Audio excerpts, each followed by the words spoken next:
হলদিবাড়ির ছোট্ট একটি সংসারে সকালটা আমার কিভাবে কাটে সেটাই তোমাদের সাথে শেয়ার করব। তো এটা ছিল শনিবারের ভিডিও। তো প্রথমেই জানাই সবাইকে গুড মর্নিং। তো সকালবেলা ঘুম থেকে উঠে আমি প্রথমে বিছানাটা গুছিয়ে নিয়েছিলাম, তারপর সব জানালা দরজাগুলো খুলে দিয়েছিলাম। আর এখন দেখো ঘরটাকে ঝাড় দিয়ে নিচ্ছিলাম। তো যেহেতু আমার সকালের দিকে খুব একটা কাজ থাকে না, যেহেতু রাতের দিকে আমার বাসনপত্র সমস্ত কিছু মাজা থাকে, আর এখানে তো কোনো উঠান নেই, তো ঘরের মধ্যে সমস্ত কিছু, তাই আগে ঘরটাকে ঝাড় দিয়ে নিচ্ছিলাম।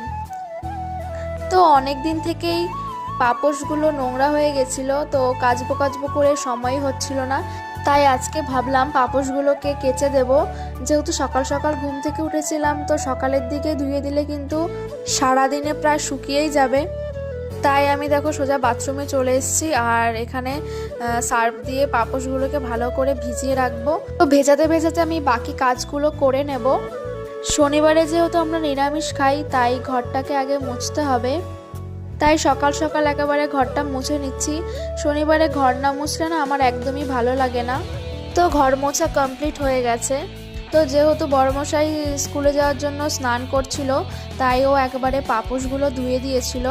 তো যতটা পারে আমাকে কাজে হেল্প করার চেষ্টা করে। আমি কিন্তু ছাদে গিয়ে পাপোশগুলো মেলে দিয়েছিলাম। তো ভিডিওটা কেমন লাগলো অবশ্যই কিন্তু জানিও।